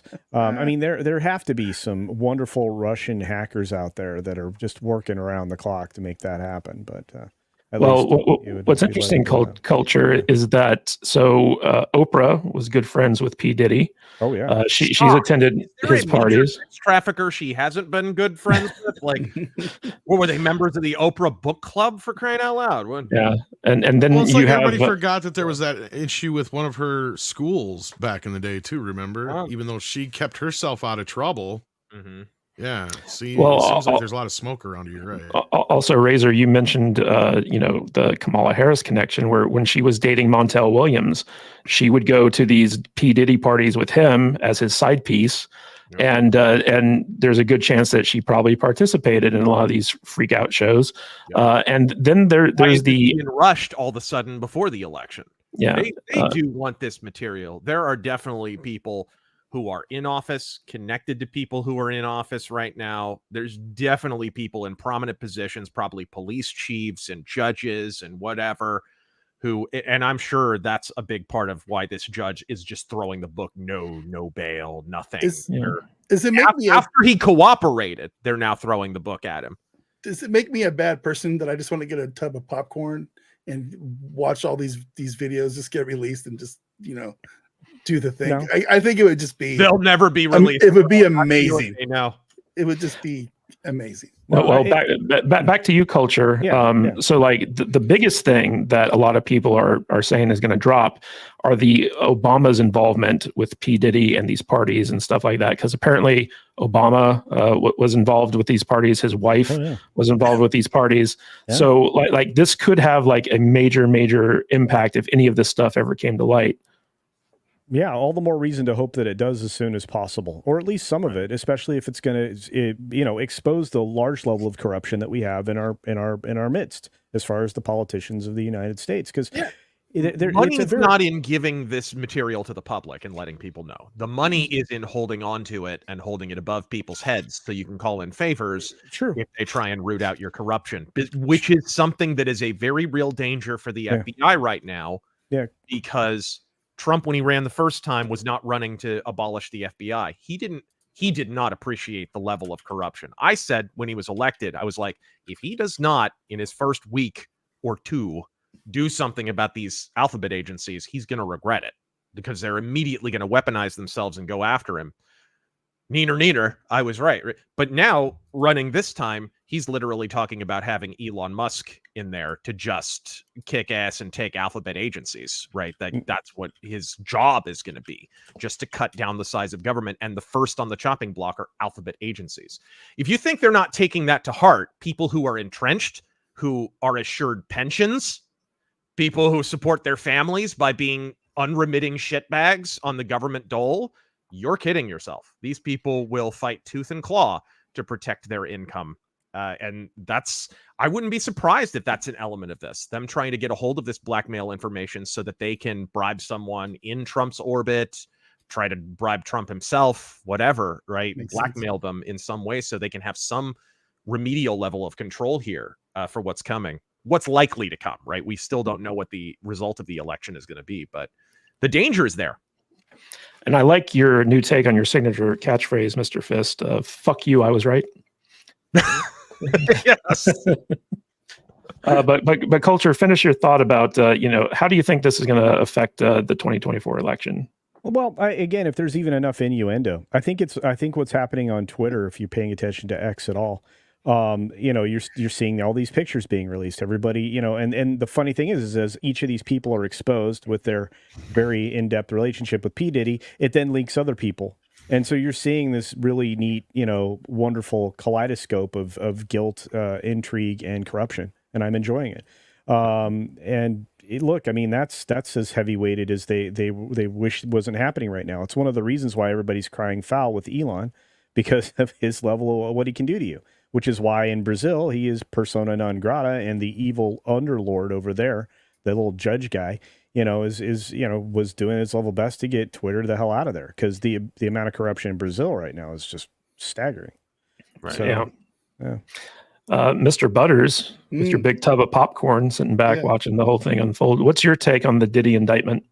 It's just, I can't add anything more to what we've already said. It's just a bunch of crazy Hollywood nonsense, man. This guy went in there and was trying to get blackmail material on everybody, and I find it fascinating. I want to watch it all burn down. I want to watch the videos of the LeBron James hanging out with Obama, in their little freak out costumes in the back room doing God knows what to people. I want to see these things. It's just let the chaos reign, man. That's it's insane to me. It's there you go. Look at that. That's I don't even know if that's real, but it's freaking hilarious, man. That's this might be illegal in California, so we don't know yet. We just got taken down, dude. We just got taken down. What isn't illegal in California? Well, I guess illegal aliens. No. Apparently, at a certain age, you can. Oh my lord! Yeah, the real life shot of Diddy's closet right there. So. I don't even know what to think about this stuff, man. I don't. It's wild. It's wild. It's just I can't. It's just too much. It's overwhelming. All this weird craziness that's going on. Closets full of lube. 1,000 dildos. And who doesn't? It's just I can't even fathom this stuff. It's wild. So yeah, if anybody wants to really dive into the allegations against Diddy, they're pretty horrible stuff. Yeah, and first off, what's wrong with you? Stop. Yeah, we'll see what comes up. Real quick, guys, I just want to remind everyone this is your last chance to enter for the Ghost of the Badlands giveaway. Type in hashtag lowercase Badlands into the chat. Mr. Butters was very kind to point out that it is case sensitive, so just hashtag lowercase Badlands in the chat if you want to enter into that. Before we get to the winner, we're going to call up a couple of super chats real quick. Def Row, member for 19 months with a members chat. Diddy the Diddler, and it's only going to get worse as more names come out. Remember the Diddy Vote or Die campaign he did with certain others. Yes, that's a very good point. I wonder how many of these celebrities that have endorsed Kamala might be under duress with blackmail. Can you imagine if there's videos out there of Kamala Harris getting her freak on at a freaking... I'd rather not imagine it, please. I mean, Jesus, that would just be the biggest scandal in the history of news. It'd be wild. I mean, we know her history, dude. Yeah. She got where she is studying at the knees of Willie Brown. Look, I said it the other day on Twitter. I'd rather vote for the guy who's getting his cock sucked than the two cocksuckers. It's just insane. That's true. Makes me want got your stream demonetized, but hey. Yeah, that's fine. We don't need money. Yes, thanks, Tom. That's why you're here. That's your job.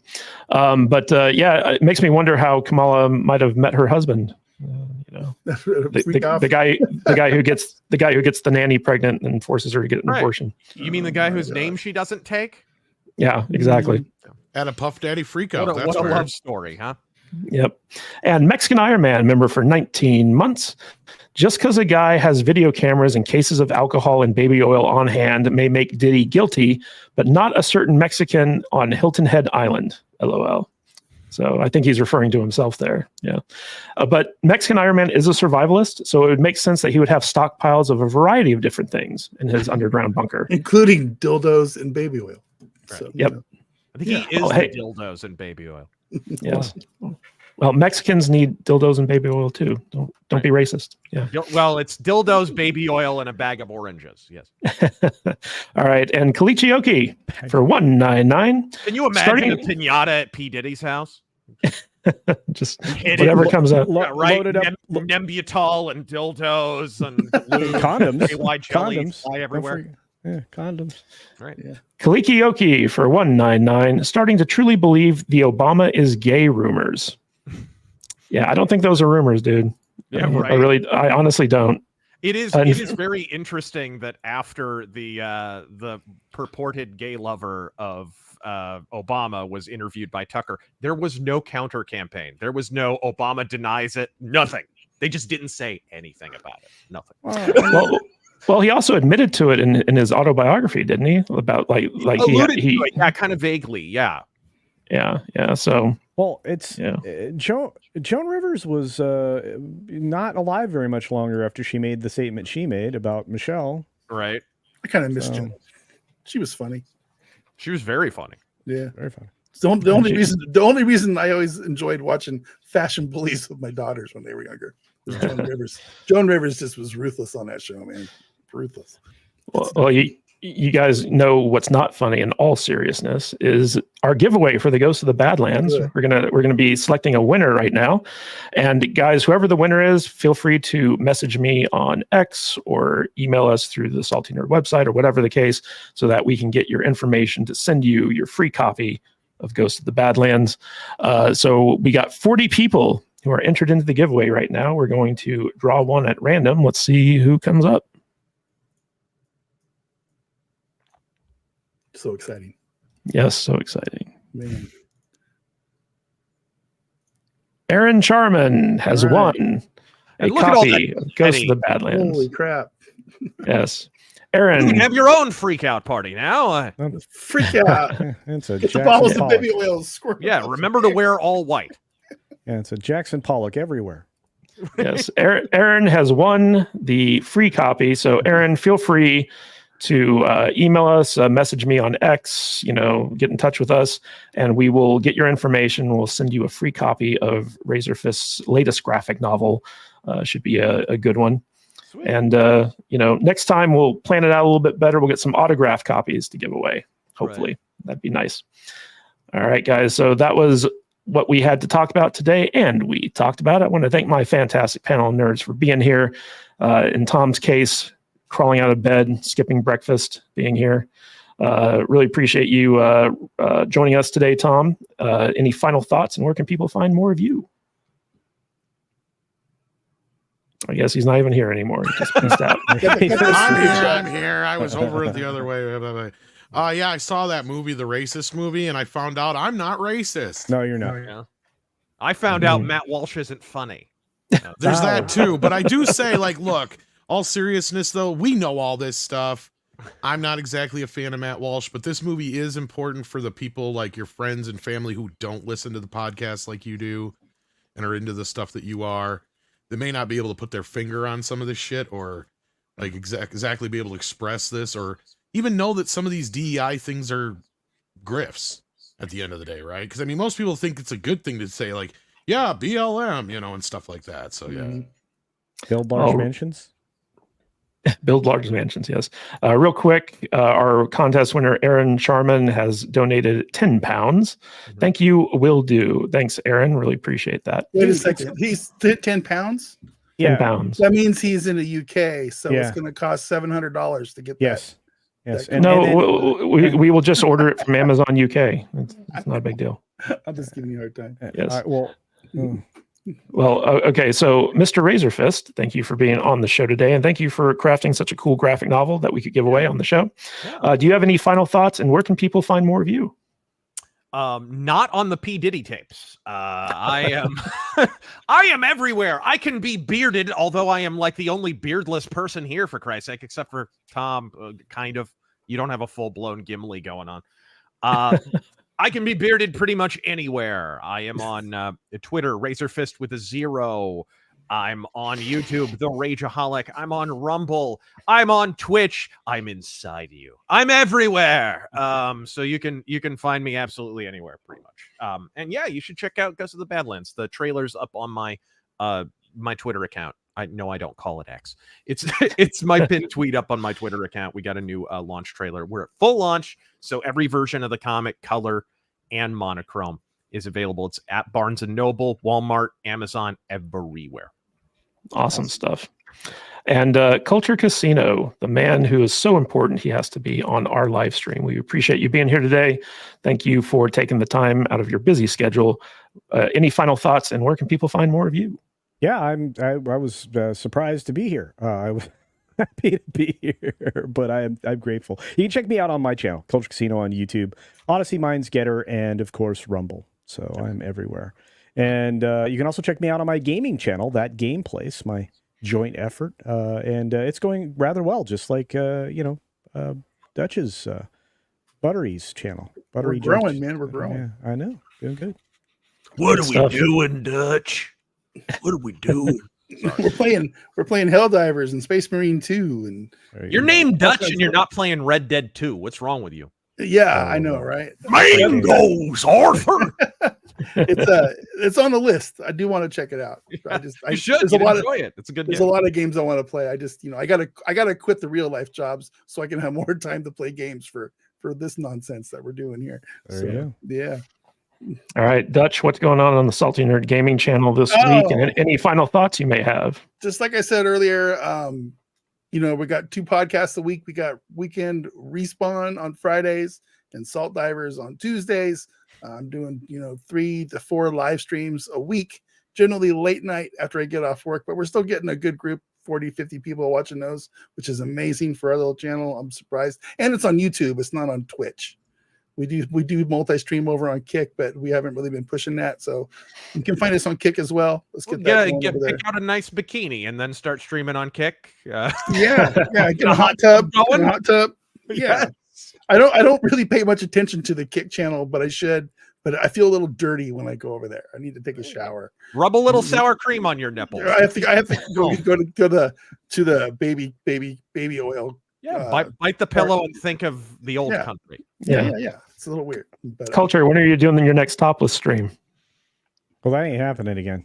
100,000 subs. No, I think I made some ridiculous bargain at 100,000. Where Tom, don't do it. Where I'm gonna wear the Chris Gore Princess Leia bikini thing. Nobody wants to see that, bro. I know, but maybe Well, we don't play that.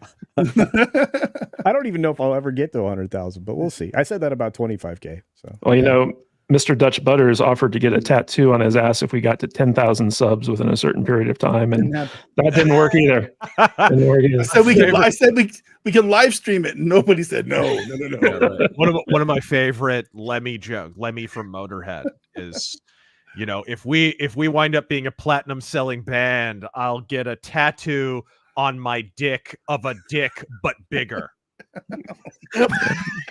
Nothing like getting a bigger dick on your dick. So it is, yeah.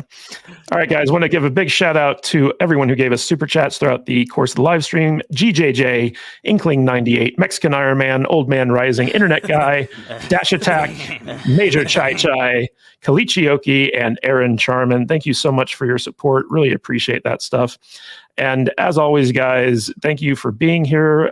We appreciate you spending your Saturday mornings with us, and be sure to tune in next week, same salty time, same salty channel for more Salty Saturdays. And until then, stay salty, my friends.